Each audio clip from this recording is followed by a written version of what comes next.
The anterior cingulate cortex physically suppresses error detection signals when monitoring a trusted partner, creating a neurological blind spot. This biological override allowed one husband to secretly transfer domestic assets into an offshore irrevocable trust, legally bypassing his wife's rights. This is the story of Elena and Tarek, names changed for privacy, and how their marriage was quietly unraveled by a single document filed 3,000 miles away. For 12 years, I believed our financial life was a shared architecture. I am an architect by trade. I understand load-bearing walls, foundations, and structural integrity. Tarek was a commercial real estate syndicator. We built a life that looked, from the outside, entirely secure. We had a joint checking account for our mortgage, groceries, and daily expenses. But the wealth, the equity from our investments, the proceeds from his syndications, was held in a series of limited liability companies that Tarek managed. In family business law, this separation is often referred to as informal partitioning. It is common when one spouse operates a high liability business. I signed the operating agreements when the LLCs were formed in 2014 and 2017. I reviewed the annual K-1 tax schedules. I trusted the boundary between his business structures and our marital estate. That trust was my biological blind spot. The unraveling did not begin with a dramatic argument or a suspicious text message. It began on February 14, 2023, at 10 a.m. in the glass-walled conference room of our estate planning attorney. We were there for a routine decennial review of our revocable living trust. Our attorney, a meticulous woman named Sarah, was reviewing Schedule A, the ledger of assets funding the trust. She paused, tapping her pen against a printed spreadsheet. She asked Tarek about the title status of our 3 commercial rental properties in Ohio. Tarek smoothly replied that they had been refinanced and moved into a new holding company for tax optimization. Sarah asked for the new entity's EIN and the updated deed transfers. Tarek said he would have his CPA email them by the end of the week. He never did. By March 6, 2023, the documents had not arrived. I sent a polite follow-up email to his CPA. The reply was an automated out-of-office message. When I asked Tarek about it over dinner, he dismissed it as an administrative delay. But the architecture of his excuse felt flimsy. I decided to pull the public records myself. I have access to comprehensive property databases through my firm. On March 8, at 11:30 p.m., sitting at my kitchen island, I ran the parcel numbers for the Ohio properties through the county recorder's database.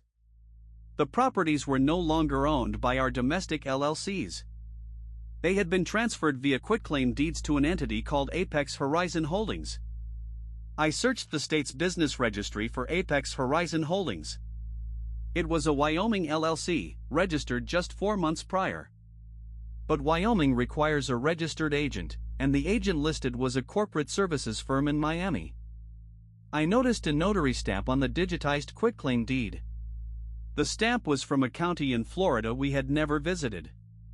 We will return to that notary stamp in a moment. Before we continue, I want to ask you, looking back at this timeline, which red flag would you have caught first?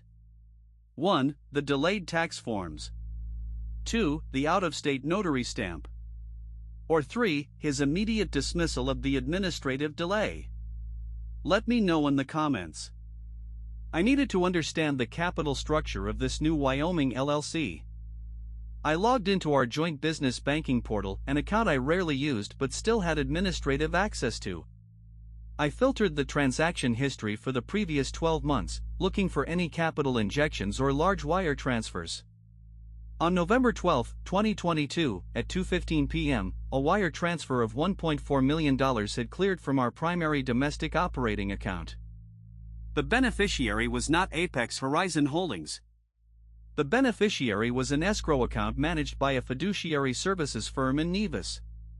Nevis, a small island in the Caribbean. In international fiduciary law, a structure like this is known as a Foreign Asset Protection Trust, or FAPT. Domestic assets are liquidated or leveraged, and the capital is moved offshore into an irrevocable trust governed by foreign civil law. I spent the next 48 hours reading legal journals and international trust statutes. I learned that under Nevis law, a creditor or a divorcing spouse cannot simply attach a lien to the trust's assets.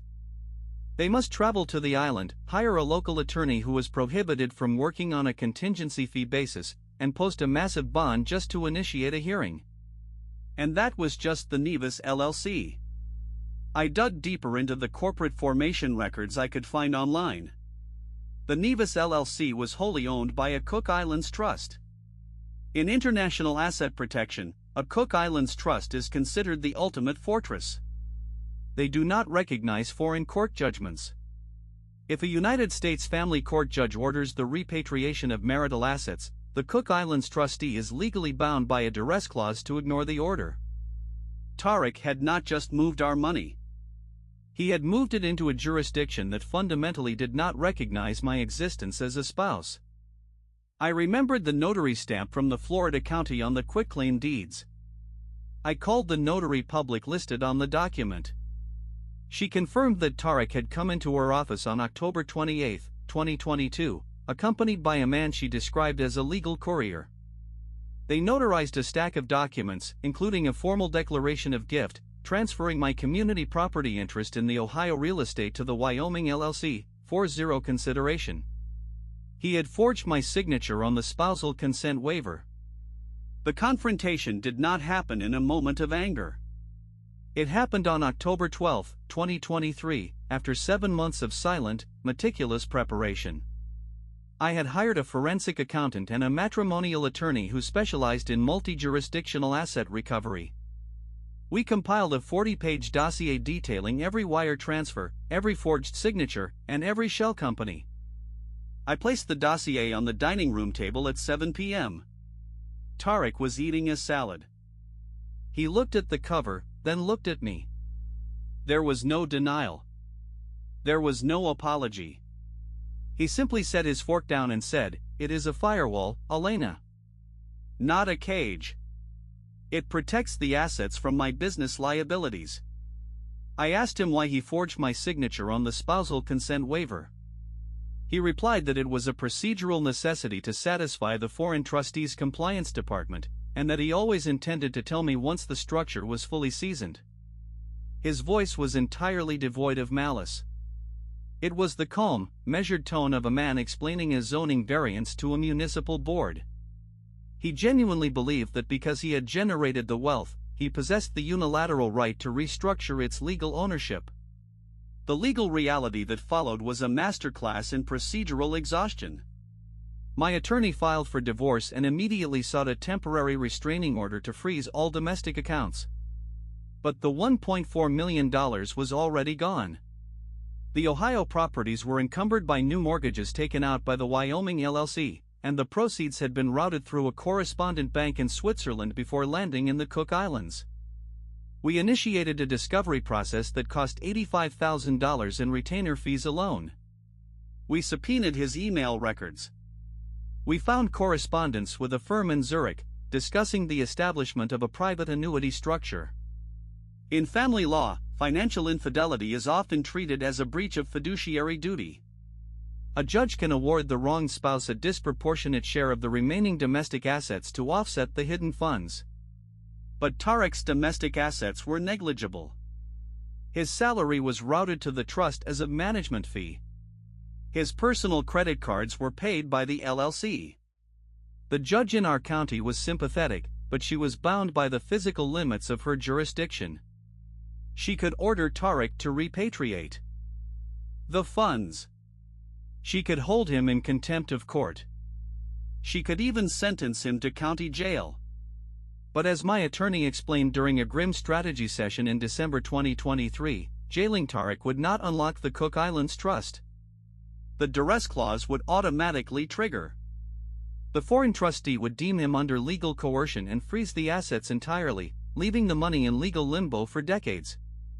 Tariq knew this. His legal team knew this. They used the impenetrable nature of the foreign trust as leverage to force a settlement. The aftermath of this realization was a profound, quiet restructuring of my entire life. I was forced to accept a settlement that gave me 100% of our remaining domestic equity, the house, my retirement accounts, and a small fraction of his domestic business interests. In exchange, I had to sign a waiver releasing any claim to the offshore trust.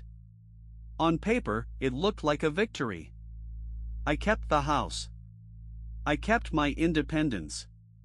But in reality, I had been legally severed from 12 years of compounded wealth. The trust continued to grow, managed by a corporate board in the South Pacific, entirely insulated from the life we had built together. Reflecting on this now, the most difficult lesson was not about the law or the mechanics of offshore finance. It was about the architecture of trust itself. We are taught to look for the dramatic signs of betrayal. The late nights at the office, the hidden phones, the sudden changes in routine. But the most devastating betrayals are often structural. They are hidden in plain sight, buried in the boilerplate text of operating agreements and the routing numbers of wire transfers. I missed the signs because I was looking at the building, not the foundation. I assumed that a joint tax return meant a joint financial destiny. I assumed that because his name was on the mortgage alongside mine, our equity was equally protected. I did not understand that in the realm of high net worth asset protection, marriage is not a partnership. It is a liability to be managed. Tariq and I finalized the divorce in April of this year. The proceedings were entirely civil. There were no shouting matches in the hallway. Just the quiet scratching of pens on settlement agreements. He moved to a new city. I stayed in the house we bought in 2016. But the investigation did not entirely end with the divorce decree. 3 weeks ago, my forensic accountant sent me a final, supplementary report. While tracing a minor discrepancy in a 2021 corporate tax filing, he found a reference to a safety deposit box leased in the name of the Cook Islands trustee, located in a private vault in Geneva. The lease agreement requires dual key access.